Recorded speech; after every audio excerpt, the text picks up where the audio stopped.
नमस्कार, आप सभी का स्वागत है हमारे YouTube चैनल सीनिया क्लासेस में। तो अपना चैप्टर चल रहा था प्रायिकता, इसी चैप्टर को आगे बढ़ा रहे हैं। इसके दो टाइप हमने ऑलरेडी क्लियर कर लिए। अगर आपको उन टाइप को देखना है तो आपको इसकी वीडियो लिंक डिस्क्रिप्शन में मिल जाएगी, आप लिंक के द्वारा वो वीडियो देख सकते हो। तो अपने पास टाइप थर्ड है डाइस, यानी कि पासे पर आधारित जो प्रश्न आते हैं वो कैसे आते हैं और अपने उनको कैसे हल करेंगे वो देखते हैं।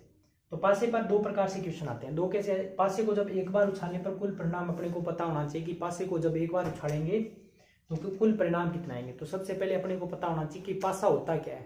पासा जिसको अपने क्या कहते हैं इंग्लिश में डाइस, या लूडो या सांप सीढ़ी जब खेलते हैं तो अपने पास एक गिट्टी होती है, उस पर 6 नंबर अंकित होते हैं। ये नंबर कौन से होते हैं? 1 2 3 4 5 6, उसी को क्या कहते हैं? डाइस कहते हैं। तो जब इसको एक बार उछालेंगे तो कुल परिणाम कितने, जितने उस पर नंबर है कुल परिणाम उससे ज्यादा तो आ ही नहीं सकता। तो कुल परिणाम कितने आएंगे? 6 आएंगे। और कुल परिणाम जो 6 आएंगे उनमें से कौन कौन से नंबर के आने की संभावना रहती है? या तो उस पर 1 आ सकता है, 2 आ सकता है, 3 आ सकता है, 4 आ सकता है और 5 6 ये आ सकते हैं।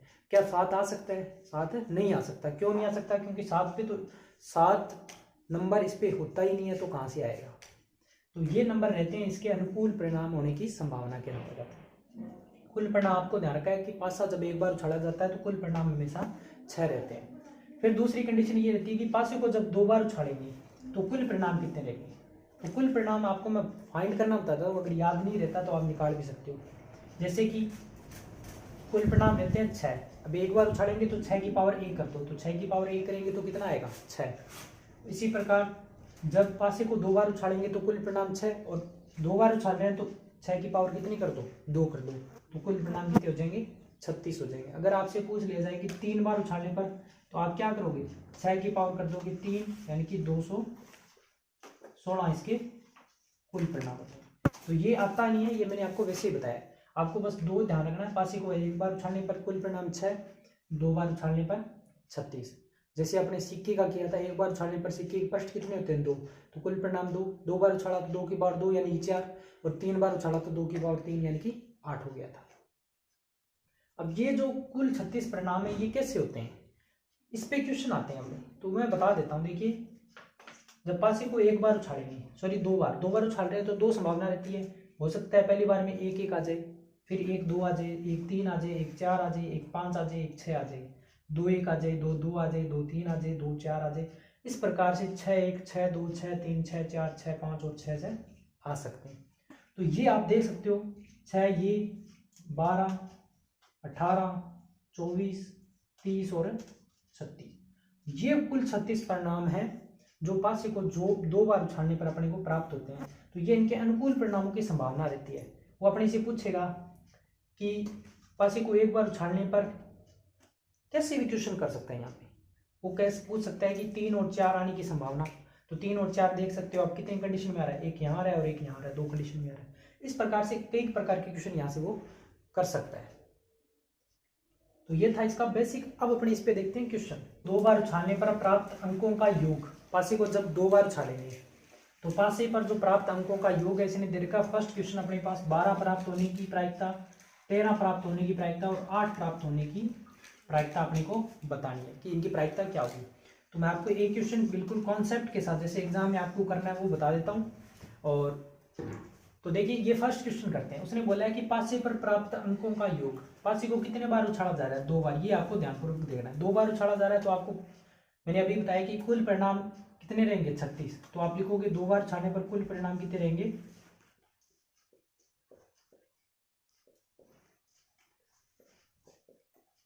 36। अब ये 36 परिणाम अगर वो आपसे पूछा है कि लिख के बताओ तो आपको ये 36 परिणाम लिखने हैं, और यदि नहीं पूछ रहा है तो आपको नहीं लिखना है। अगर ऐसे क्वेश्चन आते हैं तो आप इनको लिख लो साथ में, ताकि आपको क्वेश्चन आसानी से हो जाए। अब उसने क्वेश्चन इसमें फर्स्ट किया है कि प्राप्त अंकों का योग। प्राप्त अंकों का योग 12, प्राप्त होने की प्रायिकता बताओ। तो पहले अपने देखेंगे कि 12 योग, अपने लिखेंगे योग 12 प्राप्त होने के अनुकूल परिणाम।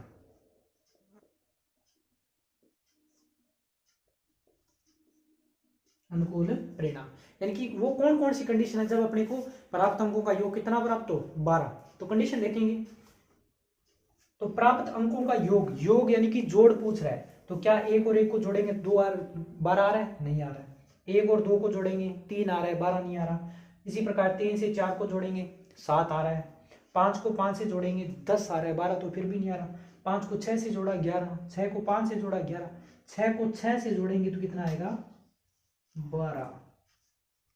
6 को 6 से जोड़ेंगे तो कितना आएगा 12 आएगा। कितना आ जाएगा, योग बोला है उसने, योग 12। तो कितनी कंडीशन बन रही है, तो योग 12 प्राप्त होने के अनुकूल परिणाम कितने आएंगे 12 मत कर देना, एक कंडीशन है इससी जिसमें अपने योग 12 प्राप्त हो रहा है। तो अनुकूल परिणाम कितने हो जाएंगे, एक कंडीशन अगर आपको लिखनी है तो 6,6 आप बता सकते हो कि ये कंडीशन है जिसके लिए आपको योग 12 प्राप्त हो रहा है। तो अब आपको क्या लिखना है, फॉर्मूला प्रायिकता ऑफ योग 12 के लिए कर रहे हैं, ऊपर लिखोगे अनुकूल परिणाम और बाद में लिखोगे कुल परिणाम। अनुकूल परिणाम इसके लिए कितने आपके पास, अनुकूल परिणाम आपके पास कितना है, एक। 6 को 6 मत कर देना, गलत हो जाएगा। अनुकूल परिणाम देखना एक है, एक ऐसी कंडीशन है जिसके लिए योग 12 और कुल परिणाम कितने हैं 36। तो आपका उत्तर क्या आ जाएगा 1/36। ऐसे क्वेश्चन आते हैं एग्जाम में और आपको ऐसे करना है, इस कॉन्सेप्ट से करना है। उम्मीद करता हूं ये आपको समझ आया होगा।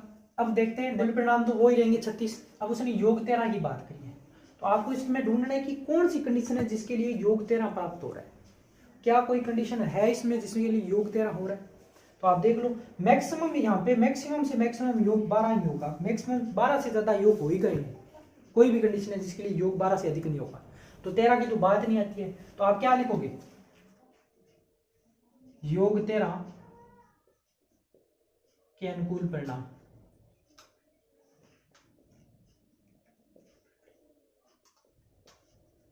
जीरो, क्योंकि कोई ऐसी कंडीशन है ही नहीं जिसके लिए योग 13 प्राप्त हो सके। तो प्रायिकता क्या हो जाएगी, प्रायिकता ऑफ योग 13, क्योंकि 0 के भाग में 36 रखोगे तो क्या आएगा 0 ही आएगा, और ये आपका क्या हो जाएगा आंसर हो जाएगा। आगे दे रखा है योग 8 आने की प्रायिकता।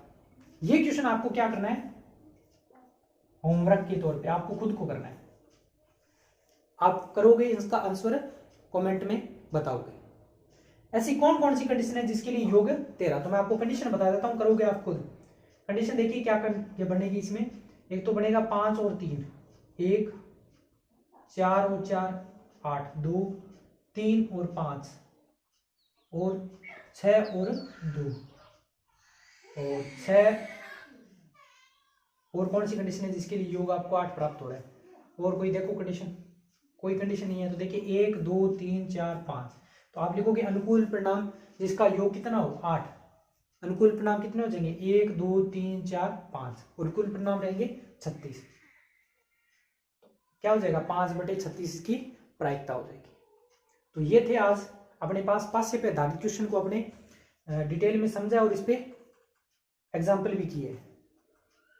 तो कल से अपने जो मुख्य इस चैप्टर के टाइप थे वो अपने क्लियर कर लिए हैं। कल से अपने चैप्टर के जितने भी क्वेश्चन है वो सब कंप्लीट करेंगे और साथ में इन टाइप के क्वेश्चन को दोबारा से समझेंगे ताकि आपको प्रत्येक टाइप अच्छे से और क्लियर हो सके। इसके अलावा एक जो महत्वपूर्ण सूचना है सभी को आपको पता होगी, अगर नहीं भी पता है तो आपके जो एग्जाम की जो तिथियां हैं वो जारी हो चुकी है। मई के अंदर आपके एग्जाम हो गए, तो आप अच्छे से अगर तैयारी कर रहे हो तो अच्छी बात है। अगर आपने अभी भी ढंग से तैयारी शुरू नहीं किया तो आप हमसे जुड़ के हमारे चैनल सीनिया क्लासेस को सब्सक्राइब करके आप कक्षा 10 की गणित को अच्छे से कर सकते हो। आपको डिटेल में प्रत्येक कॉन्सेप्ट क्लियर करवाया जाएगा। तो अब मिलेंगे नई क्लास में नई वीडियो के साथ, तब तक धन्यवाद।